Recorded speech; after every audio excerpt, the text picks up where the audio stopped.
Bonjour à toutes, bonjour à tous, bienvenue sur la chaîne de l'Atelier du Colibri, je suis Mélanie. Je suis très contente de vous proposer un tirage. On va aller voir d'abord avec les oracles quelles sont les énergies du moment, les messages à entendre, sur quoi on doit se concentrer en ce moment. On ira ensuite aussi faire un petit tour du côté des tarots pour voir qu'est-ce qu'on nous dit. Et pour terminer, je vais vous proposer un texte que j'ai écrit tout à l'heure. C'est un texte que j'ai reçu sous la forme d'écriture automatique ou intuitive, message canalisé. Ça fait une année et demie maintenant que je pratique ça et je cherchais un moyen de les diffuser gratuitement au plus grand nombre. Et je me suis dit qu'en créant ces vidéos sur YouTube, ça me permettait non seulement de transmettre tous ces messages que je reçois, mais aussi de pouvoir assouvir ma passion des tarots et des oracles. J'adore ça. Je pratique beaucoup et je suis très très contente de monter ce petit projet. Si ça vous intéresse, j'ai un compte Instagram sur lequel je fais des petits tirages presque tous les matins avec les messages du jour, les énergies. Je change tous les jours de tarot, j'adore ça. Voilà, donc si jamais ça vous intéresse, je publie aussi des messages canalisés de temps en temps. Si jamais ça vous intéresse, n'hésitez pas. Je mettrai les coordonnées du compte Instagram dans la description de cette vidéo. Voilà, donc maintenant, on va passer au tirage à proprement parler. On va commencer donc avec les oracles. Libération, rompre un attachement néfaste.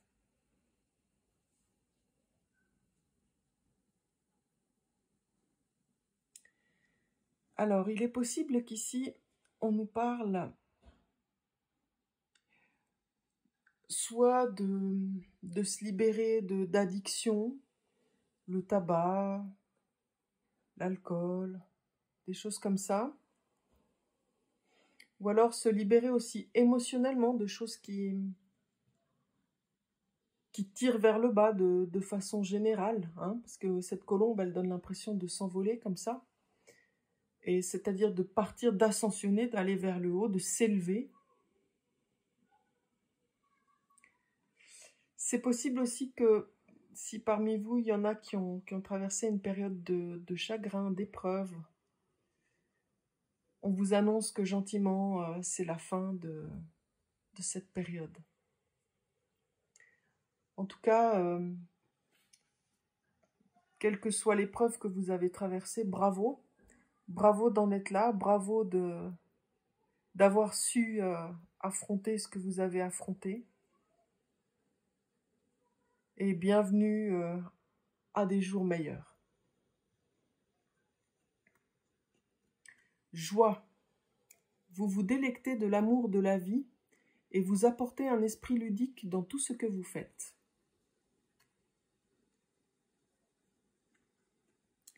Priorité.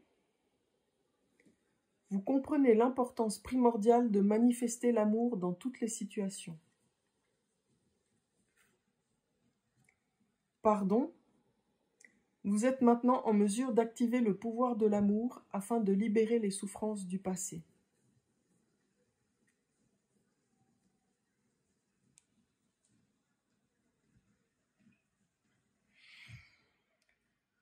Je dirais que ces trois cartes, elles s'entremêlent, elles s'entrecroisent. Je pense qu'en cultivant la joie, une joie qui vient de l'intérieur, en faisant une priorité chaque jour, chaque instant, chaque moment, on va pouvoir prendre du recul, prendre de la hauteur, comme cette colombe, par rapport aux événements, et pardonner. Pardonner aux autres, pardonner aux situations, mais aussi se pardonner à soi-même. Ça, c'est très, très important dans un processus de pardon, de ne pas oublier de se pardonner soi-même. Parce que souvent, eh bien, la dernière personne qu'on penserait à pardonner, c'est soi-même. Et ça, c'est au contraire surtout soi-même qu'il faut se pardonner, de s'être trompé, d'avoir fait un choix qui était malencontreux, c'est pas grave. Quoi qu'il arrive, on a appris. Et plus on pardonne, je pense, plus on va vers la joie. Et plus on va vers la joie, plus on s'élève, plus on se libère et plus on va vers le pardon. C'est ce que j'entendais tout à l'heure par ces cartes qui s'entremêlent et s'entrecroisent. Et puis ici, ce que j'ai aussi envie de dire, c'est que peut-être que pour certains d'entre vous, ce à quoi il faut penser, c'est aussi à être votre propre priorité. Essayez de ne pas faire passer les autres sans arrêt avant vous. Ça aussi, c'est important. Accordez-vous du temps. Vous êtes la personne la plus importante de votre vie. Ça, c'est très, très important. Voilà. On va aller voir maintenant avec le tarot.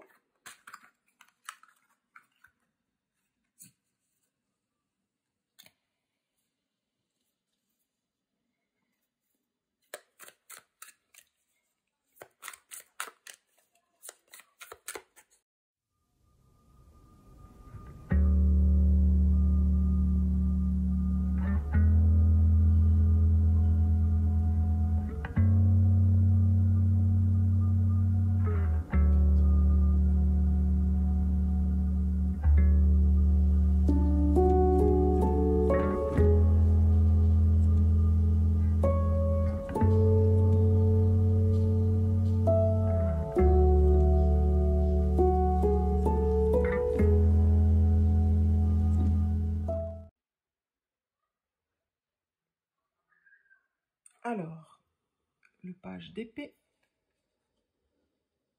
le roi de bâton, les amoureux, le page de pentacle, l'as de coupe et la justice. C'est marrant parce que la justice, elle a sauté tout à l'heure et j'ai pas voulu la prendre parce que la carte s'était retournée en même temps que d'autres et elle ressort.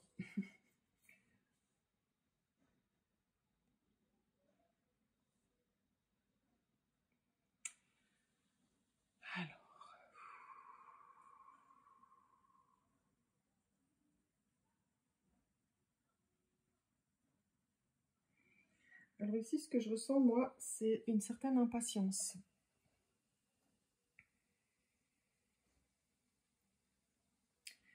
Une certaine impatience pour rencontrer l'amour. Une certaine impatience pour tout ce qui est aussi de nos apprentissages. Une certaine impatience par rapport à ce qu'on essaye de créer, par rapport à ce qu'on essaye de mettre en place.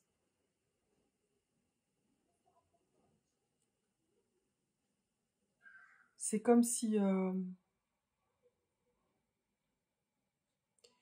on aimerait que demain ou aujourd'hui ou dans 5 minutes même, tout soit déjà à portée de main. Tout soit déjà là, tout soit déjà fait, tout soit déjà parfait, complet. Et malheureusement, c'est pas comme ça que ça marche. Ou alors si, ça peut aller très vite, mais est-ce qu'on a vraiment le temps de réfléchir aux conséquences quand ça va très très vite? Alors, ça, c'est ce qui m'est venu d'un coup, d'un seul. Maintenant, je vais prendre le temps de regarder un petit peu plus les cartes les unes après les autres.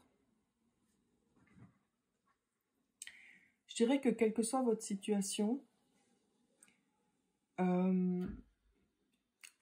quand il y a une nouveauté ou une décision à prendre, un choix à faire, il y a forcément le doute parce qu'on peut s'être trompé par le passé. On peut ne pas être sûr de ce qu'on devrait choisir parce que il peut y avoir des conséquences aux erreurs. Du coup, ça peut créer un certain frein.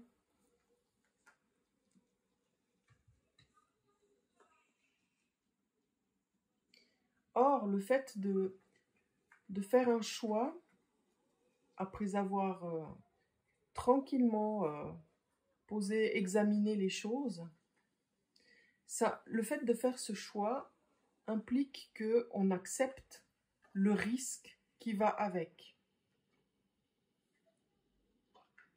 Mais ce risque peut être pondéré parce qu'on a bien étudié la question, d'une part, et parce qu'on a pris le temps de réfléchir en allant par exemple dans la nature, en pratiquant des exercices d'ancrage, en acceptant aussi le défi, même si c'est pas ce qu'on a envie de faire, mais en acceptant le défi d'y aller lentement. Et je pense que ce qui est très important aussi par rapport aux doutes qu'on peut avoir, et quelle que soit la situation qu'on traverse, c'est d'essayer de mettre du cœur dans chaque rencontre, dans chaque situation. Essayer de voir ce qu'on a dans le cœur, ce que dit le cœur, ce qui est non seulement le mieux pour nous, en priorité, hein, avant toute chose, mais ce qui est aussi le mieux pour tout le monde. Vous comprenez ? Voir comment est-ce qu'on peut répandre la bienveillance, la bonté, les belles choses.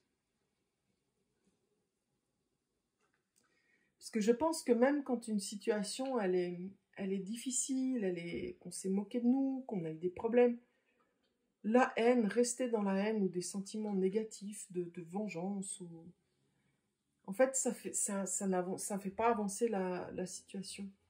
Par contre, si on parvient, bon, il faut beaucoup de force pour faire ça, et ça vient pas du jour au lendemain, et Dieu sait que c'est normal parce qu'on est humain, et voilà. Mais si on parvient à injecter de l'amour dans peu importe ce qu'on a subi, là, par l'amour, on détient les clés. Ça ne veut pas dire qu'on va faire changer la personne en face qui nous a fait du mal, mais ça veut dire que la situation peut s'apaiser, les énergies peuvent changer. Moi, j'y crois très fort à ça, vraiment. Mais c'est pas facile. Et si vous y parvenez, et surtout félicitez-vous, encouragez-vous de réussir à être dans l'amour, quoi qu'il arrive.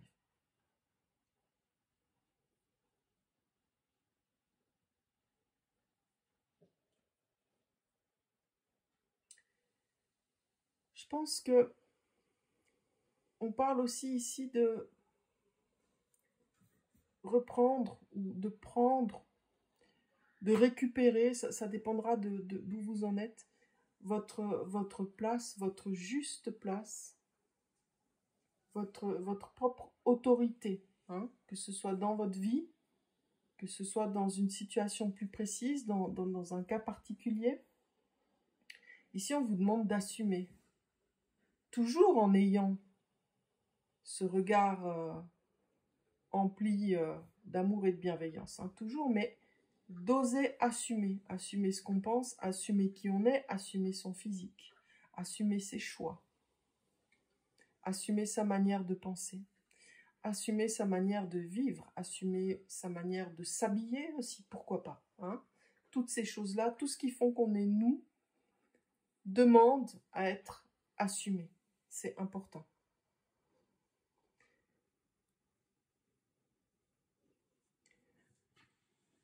Je pense que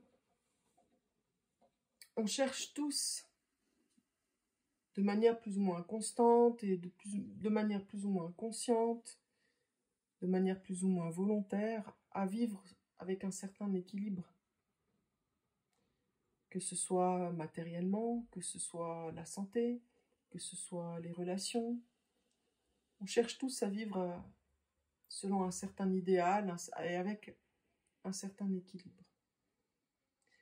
Et je crois que ce qu'on essaie de nous dire ici, c'est que justement en assumant d'être qui on est, en assumant, en reprenant ce pouvoir que ça nous procure aussi, le fait de s'assumer,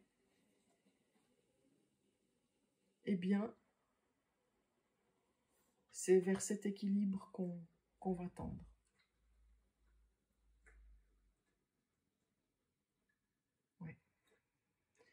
Alors ici, comme il y a les amoureux et l'as de coupe, je me permets juste de faire une petite parenthèse, on va dire, sur le domaine sentimental. Je pense que ça rejoint pas mal de ce que j'ai dit déjà, mais j'ai quand même l'impression qu'on vous dit que, y compris dans vos relations sentimentales, essayez de rester d'abord vous-même entier. Et c'est en étant dans cette entièreté et en assumant totalement qui vous êtes, et Dieu sait que c'est pas facile parce qu'on a tous on pense tous qu'on a des défauts, que ce soit physiquement ou autre, etc. Hein, je fais juste un exemple.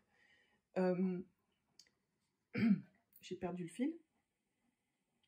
En s'assumant tel qu'on est, en restant soi-même, en ne se perdant pas à travers les yeux de l'autre, alors là, on pourra construire une relation petit à petit, établir des bases solides, tranquillement, et une relation épanouissante et équilibrée. Voilà, c'est ça que je voulais rajouter par rapport à ce tirage. Si ça vous dit, pour ceux que ça intéresse maintenant, je vais vous lire le texte donc, que j'ai reçu tout à l'heure, hein, juste avant de commencer cette vidéo. Vous pourrez, si vous le souhaitez, m'adresser un petit email à l'adresse que vous trouverez ci-dessous, dans la description, et je vous enverrai volontiers le texte si vous en ressentez l'envie, si vous souhaitez l'utiliser pour méditer ou juste pour l'avoir, il n'y a pas de problème. Je vous l'envoie avec grand plaisir. Alors, je vais devoir tourner une page, donc je m'excuse d'avance pour les bris de papier. Hein.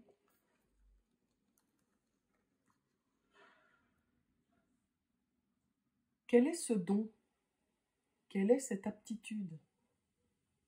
Quelles sont ces capacités que vous souhaitez explorer? Certes, dans votre tête, à l'énoncé de ces questions, bien des rouages se sont activés, voire se sont emballés. Pourtant, nous souhaiterions que vous descendiez vers votre cœur pour chercher et trouver cette réponse. Alors, reprenons. Qu'est-ce qui est dans votre cœur lorsque vous pensez à cette particularité qui est la vôtre? S'agirait-il d'un travail manuel pour lequel vous êtes particulièrement habile? Ou alors seriez-vous de ceux qui aiment dessiner, créer, imaginer? Ou alors aimez-vous écrire, faire rimer les mots? Peu importe au final ce pourquoi vous êtes doué. Ce qui compte, c'est l'amour que vous y mettez. L'amour que vous ressentez et l'amour que du coup vous transmettez. Nous vous invitons à essayer petit à petit, puis de plus en plus, d'activer vos talents du cœur. Ce faisant, vous devenez un exemple à suivre pour tous ceux qui, comme vous, ont trouvé leur étincelle.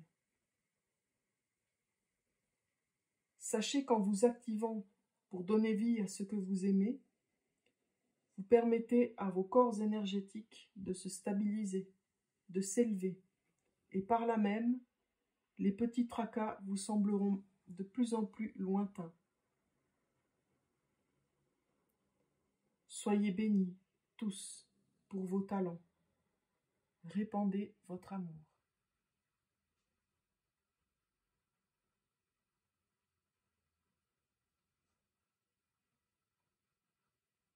Voilà. Je vous remercie infiniment d'être resté avec moi sur cette vidéo. Si elle vous a plu, si ce que je fais vous a parlé, je vous propose de liker, de partager, de commenter si vous le souhaitez aussi. Vos commentaires sont les bienvenus. Et si vous le souhaitez, abonnez-vous à cette chaîne et comme ça, quand je publierai d'autres vidéos, vous en serez informés. Merci encore, je vous souhaite le meilleur et je vous dis à très bientôt. Bye bye!